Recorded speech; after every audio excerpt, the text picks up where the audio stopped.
everybody. This is Jamie with the LifeGuard Group and the LifeLine Project, and I'm joined here with my cohorts, Lowell Hochhalter, Carson Hochhalter, and Joe Danzer. And we decided to take this opportunity of quarantine and social distancing to come together to answer questions that students sent to us throughout our time in these school assemblies.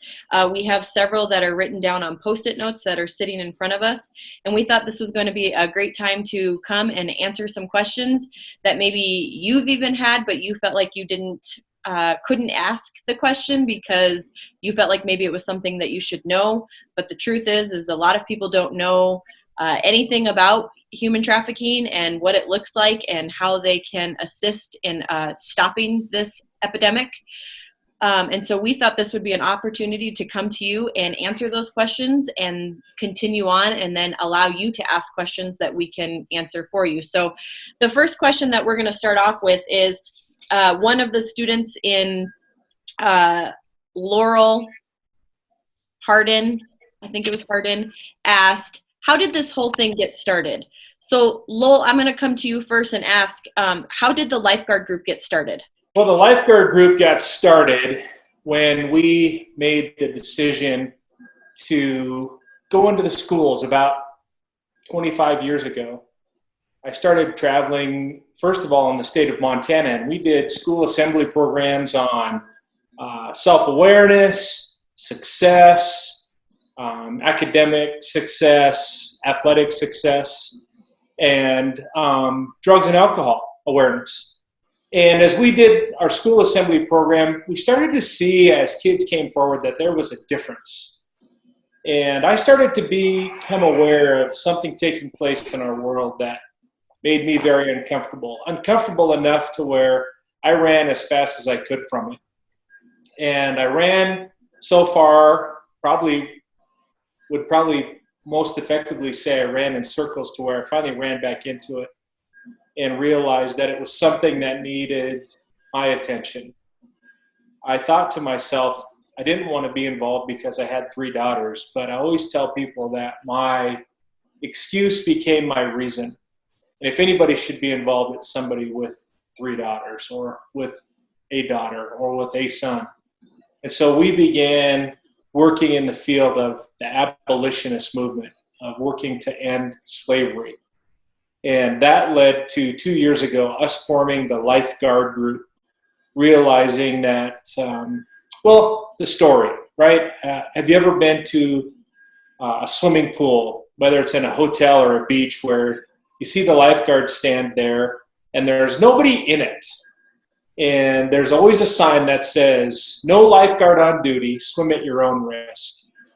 And in seeing that, I thought to myself, isn't that what we've done with life? Haven't we told generations behind us and around us, live at your own risk? We don't have time to look out for you or watch out for you. So that's where we came up with the LifeGuard Group name, and we formed the LifeGuard Group, bringing together people that we would consider experts in the field of helping those who are being victimized, who are being exploited.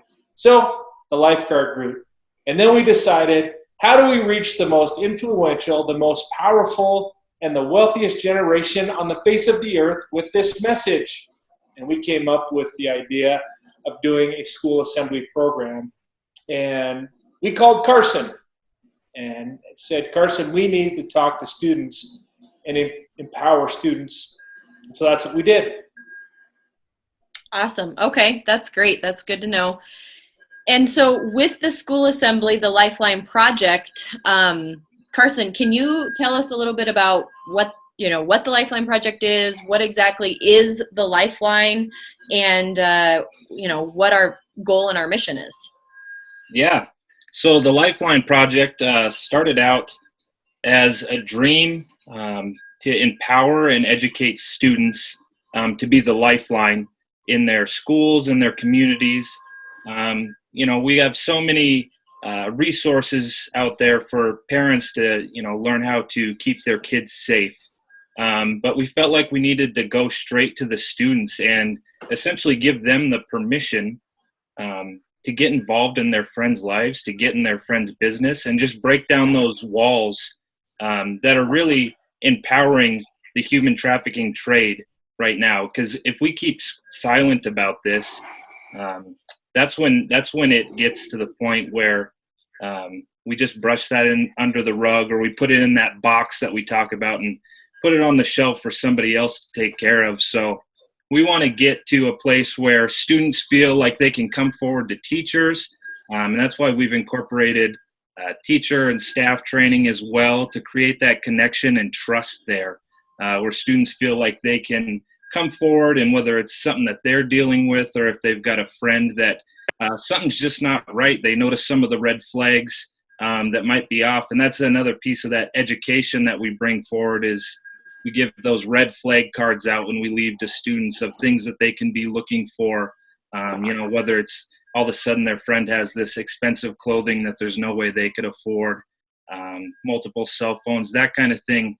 When we see that the average age of entering the life is like 12 to 14 years old, we need to be talking to parents and adults about this, but we need to make sure that students are able to look out for themselves and make sure, as far as online safety and that kind of thing, they're not putting themselves in a vulnerable situation, but they're also able to look out for their friends and those around them who they spend every day with, and be able to come forward and feel comfortable and like they're not a snitch or a narc doing that. I think that's great. I think that's awesome. And I know the schools that we've been able to present the LifeLine Project in have been majorly impacted, which we'll dig in more on a different LifeCast video.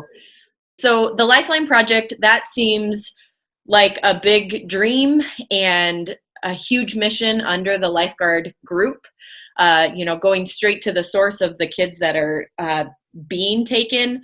One of the things I know that we talk about in our school assemblies is it's not our friends and our peers that are being taken, it's theirs. And so I commend you, Lowell and Carson, on tackling this dream and pulling us around you, those of us that have a passion for it, which brings me to another question. And this question is, actually, it's not really a question, it's a statement.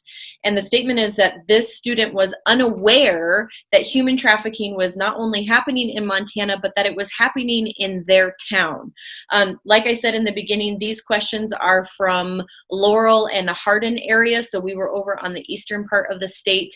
And Joe, I think I'm going to ask you a little bit about, you've been on the front lines of when we have a missing girl or child or person here, that you have taken it, you've really grasped that you're on the front lines of going for this in guards of that. So when we have this question or this statement of they're unaware that this is happening, can you talk a little bit about what you've seen in terms of here in Missoula and Western Montana?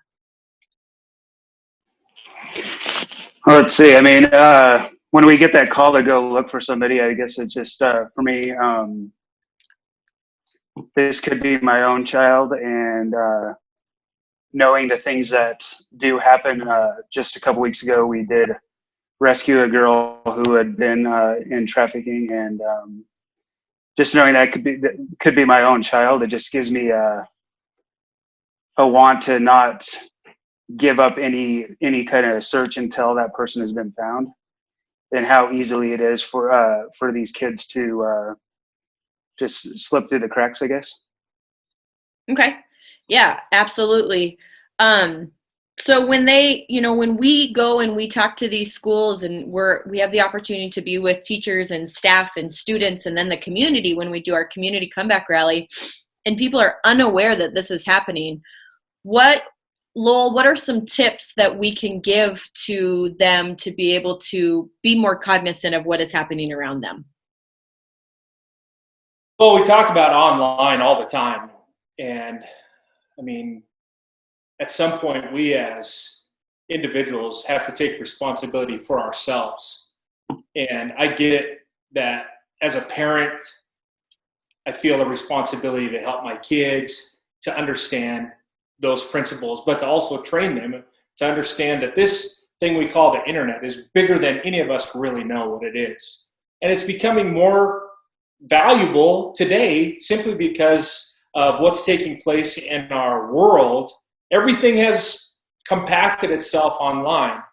And that means that the fishers, the recruiters, the perverts, whatever you want to name them, their fishing hole now becomes very condensed. And so they're becoming even more so in their activity online. And so to help students recognize, first of all, for themselves, and to take responsibility for yourself. Realize, just like what we talked about in the assembly, many of you are being actively recruited right now simply because you're not paying attention. You're giving access to people that should never have access to your life and to any information. Not only do you give access to yourself, but to all those who are attached to you, your brothers and sisters, your friends. You allow people to look into the most intimate places of your life, and that should never be. And so, yes, we have to take responsibility for ourselves. As parents, we take responsibility for our kids, but we got to go one more step. Let's take responsibility for our friends. Let's challenge our friends to be safe online. When we click accept for a friend request, make sure they're your friend. And when you see maybe a friend of yours, a true friend of yours that has a friend on Facebook that just doesn't look right, that gut feeling we talked about, then challenge them on it. Listen, it's not that we want to limit the access you have. We want to limit the access that people have to you. You are important, you're valuable, and when you realize how valuable you really are, you've got to know you've got to limit the access that people have to you. That is great advice and a wonderful tip, which you kind of touched on it a little bit, but I think we're going to end with this question. And ladies and gentlemen, we have hundreds of questions, hundreds. And these are from students. So if you find yourself after watching this with questions about, what the LifeGuard Group is, what the LifeLine Project is, what is our mission, what is our goal, what are we doing, what is happening, what is human trafficking, what is going on, please do not hesitate to reach out to us. We'll put all of our information in there. But Lowell, I think you just led us into a really great spot for our last question for today. Our today's LifeCast is, can traffickers and do traffickers catfish you online, and then do they take you after? And how do they not get caught? Well, yeah, I guess part of me wants to say, well, duh, right? But understand I've done this for the last 10 years of my life. And all of us that are on the LifeCast today have been involved. And so we know. Some of us as parents, all of us as advocates and abolitionists, watching kids allow, again, the access to their life. There is no easier way for a trafficker to find you and to have access to you than online. And it's when you allow yourself to give out that information, whether it's in a very simple post of, hey, how many want to join me at the bowling alley? Or how many want to meet up at such and such? Let's do it tonight, chime in. And all I have to do as somebody that would be predatory is to show up myself, because you've made it public. You've put it out there. And so absolutely, to answer your question, and I think for us to go into all of the different ways that you could be catfished, wow, we'd be here for hours. There's a survivor that we work with and that works with us, so precious, so awesome. And that's what she looks back on, that there was and still is people that are trying to catfish her on behalf of a trafficker, trying to get into her life. And it's nothing more than an avenue of manipulation. And Jamie, I know that you've experienced that with people in your life firsthand. And so I think to hear your story would be great too. Yeah, I talk about in the school assemblies, and I get pretty raw and vulnerable, is, I am just as bad as everybody else. I sit here on a computer. I have a phone right here. My watch is connected to everything. I'm just as bad as everybody else.